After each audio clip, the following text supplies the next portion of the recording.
I want to share a story about my daughter, Liv. We named her Liv about a month before she was even born. We didn't know that she had Down syndrome, but I've had people come up to me and say, my sister really knew how to live life. This old patient, Donna, had mentioned that. And the dentist downstairs from where I was in Rancho Bernardo, California, actually swam laps with Drew Shirley, guitarist for Switchfoot. The swimming pool was so busy that he actually had to end up sharing laps with his younger brother, who actually also has Down syndrome. And so it was really cool that people were encouraging me once I got back into the office and got on with my normal life. And I heard testimonial like that all the time. And Liv is great. I mean, she's super. In fact, they named the Super Bowl after her. As you can see, Super Bowl 54 and Super Bowl 55, they named after my daughter, Liv, L-I-V, as you can see here. Well, kidding aside, she's great in many ways. She's the most accepting person. She's very lovey-dovey. She really gets a lot about life, I think, that sometimes we don't get. She's not very smart. She's almost 6, and she doesn't talk yet, and she doesn't look when we call her name. But she sets a really good example for the purpose of our discussion right here and now, because it's pretty easy to measure and monitor our physical health. We can check our blood pressure. We can see what we look like in the mirror at the weight room. We can check our weight, our body mass index. We can take an x-ray of the spine to see what condition it's in.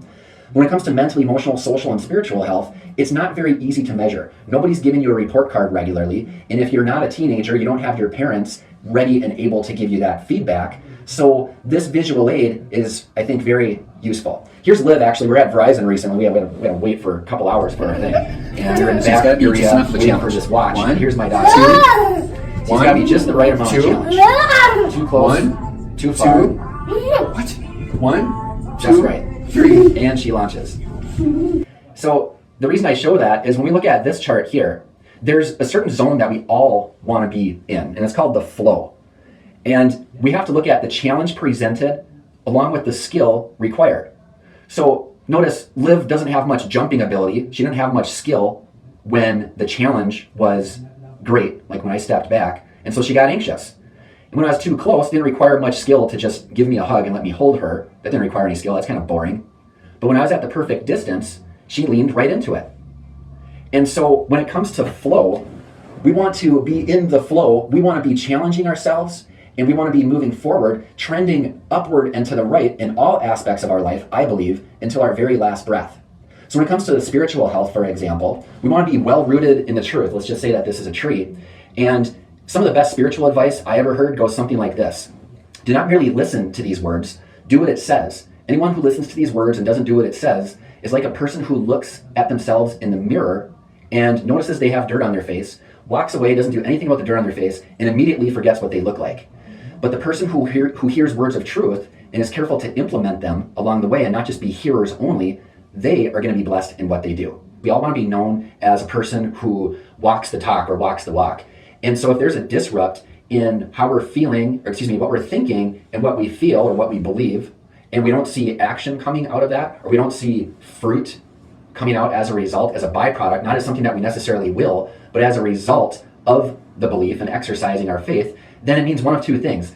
You either really don't believe in that thing that you say that you believe in, because if you did, there would be an action that comes from that, or you're just not stepping out in faith. I like to think that we have two minds for our purposes. When it comes to mental and emotional health, we have a mind that is conscious, the decision maker, the cognitive, the critical thinking part of our mind.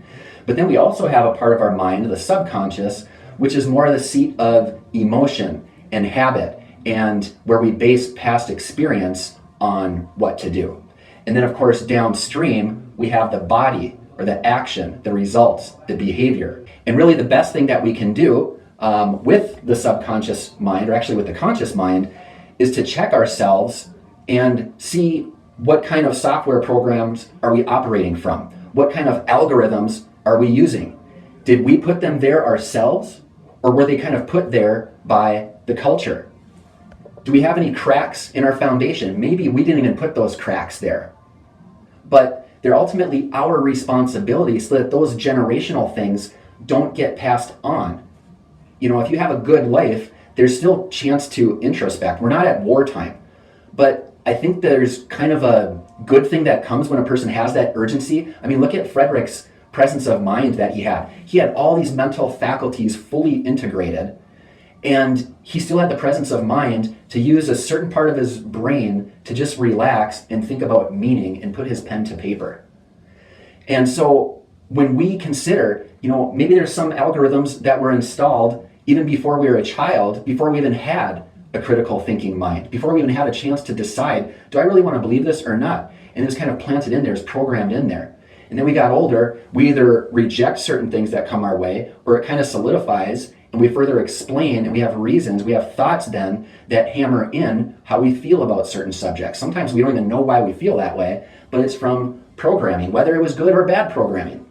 Let's face it, our parents love us, but sometimes they had not the best programs that they had passed along to us, and it's not even necessarily their fault. But really one of the best ways to have insight as to why we might feel stuck and if we're not trending upward and to the right in these three components besides physical, the best insight as to how we're doing and how to get unstuck really is the feeling. Where is it? The feeling, our emotions.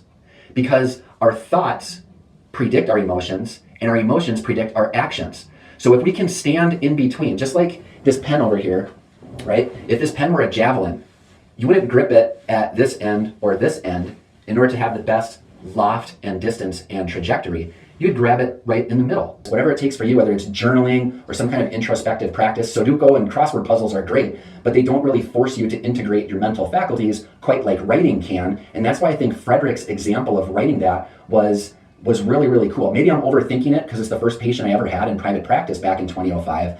But I think it was an example in many ways. It was certainly an example for me to understand that, hey, right away, people don't come in here because of a physical problem. They come in here because they feel that loss of trajectory. They feel a blurring or they're losing sight of the things that are most important to them. So being really good at understanding your emotions allows you to play the opposites game, which is very easy. And then you think of the opposite emotion and then whatever thoughts might be associated with the opposite of that. Now, as it relates to social health, we'll borrow from Stephen Covey's 7 Habits of Highly Effective People. And habit number 4 is think win-win. So if you have win-lose relationships, like if a person thinks that they're getting the short end of the stick and that you might be taking advantage of them, or if you're maybe in a lose-win relationship, you're exhausting yourself just by maintaining the relationship and you don't feel like it's in balance, you want to try to have win-win. So if it's out of balance, you might take Doc Holliday from the movie Tombstone's advice and attempt to redefine the nature of your associations. Step number 5, or habit number 5, is seek first to understand and then to be understood. So many times in high school, we tend to listen not with the intention of actually understanding, but to reply, listening with the intention of replying with something that's either cute or clever or funny, and we're not really listening to the person. We just want to try to climb in that popularity scale. And we don't really listen to the emotion behind what the person is saying.